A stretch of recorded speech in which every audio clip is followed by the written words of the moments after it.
ನಮಸ್ಕಾರ ವೀಕ್ಷಕರೇ, public times Kannada news ಚಾನೆಲ್ಗೆ ಸ್ವಾಗತ. ನಾನು ನಿಮ್ಮ ರೂಪೇಶ್ ಕೆಂಸಾಗ್ರ. ಕೆಲಸದ ಒತ್ತಡದ ನಡುವೆಯೂ ಪರಿಸರ ಸಂರಕ್ಷಣೆಯ ಮಹತ್ವವನ್ನು ಸಾರಿದ ಕರ್ನಾಟಕ ಉಚ್ಚ ನ್ಯಾಯಾಲಯ ಹಾಗೂ ರಾಮನಗರ ಜಿಲ್ಲೆಯ ಆಡಳಿತಾತ್ಮಕ ನ್ಯಾಯಮೂರ್ತಿಗಳಾದ ಎಸ್ ವಿಶ್ವಜಿತ್ ಶೆಟ್ಟಿರವರು ಶ್ರೀ ರಾಮದೇವರ ಬೆಟ್ಟ ರಣಹದ್ದು ವನ್ಯಜೀವಿ ಧಾಮದಲ್ಲಿ ಸಸಿ ನೆಟ್ಟು ಪರಿಸರ ಉಳಿಸುವ ಸಂದೇಶ ನೀಡಿದರು.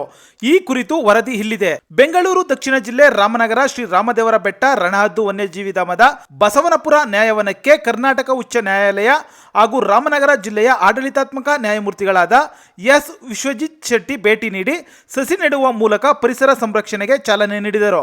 ಈ ವೇಳೆಯಲ್ಲಿ ಮಾತನಾಡಿದ ಅವರು, ಕೆಲಸದ ಒತ್ತಡ ಎಷ್ಟೇ ಇದ್ದರೂ ಪರಿಸರ ಉಳಿಸುವ ಜವಾಬ್ದಾರಿ ಪ್ರತಿಯೊಬ್ಬರ ಮೇಲಿದೆ.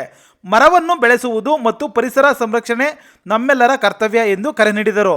ಕಾರ್ಯಕ್ರಮದಲ್ಲಿ ಪ್ರಧಾನ ಜಿಲ್ಲಾ ಮತ್ತು ಸತ್ರ ನ್ಯಾಯಾಧೀಶರು ಹಾಗೂ ಜಿಲ್ಲಾ ಕಾನೂನು ಸೇವೆಗಳ ಪ್ರಾಧಿಕಾರದ ಅಧ್ಯಕ್ಷರಾದ ಎಂಎಚ್ ಅಣ್ಣಯ್ಯನವರ್, ಹಿರಿಯ ಸಿವಿಲ್ ನ್ಯಾಯಾಧೀಶರು ಹಾಗೂ ಸದಸ್ಯ ಕಾರ್ಯದರ್ಶಿಗಳಾದ ಸವಿತಾ ಪಿಆರ್ ರವರು, ವಲಯ ಅರಣ್ಯಾಧಿಕಾರಿ ಮಹಮ್ಮದ್ ಮನ್ಸೂರ್, ಅರಣ್ಯ ಇಲಾಖೆಯ ಅಧಿಕಾರಿ ಸುಷ್ಮಾ, ಜಿಲ್ಲಾ ಕಾನೂನು ಸೇವೆಗಳ ಪ್ರಾಧಿಕಾರದ ಸಿಬ್ಬಂದಿ ಹಾಗೂ ಅರಣ್ಯ ಇಲಾಖೆಯ ಸಿಬ್ಬಂದಿ ಭಾಗವಹಿಸಿದರು. ಸಸಿ ನೆಡುವ ಮೂಲಕ ಪರಿಸರ ಸಂರಕ್ಷಣೆಯ ಮಹತ್ವವನ್ನು ಜನರಿಗೆ ಮನವರಿಕೆ ಮಾಡಿದ ನ್ಯಾಯಮೂರ್ತಿಗಳ ಈ ಕಾರ್ಯಕ್ಕೆ ಸಾರ್ವಜನಿಕರಿಂದ ಮೆಚ್ಚುಗೆ ವ್ಯಕ್ತವಾಗಿದೆ.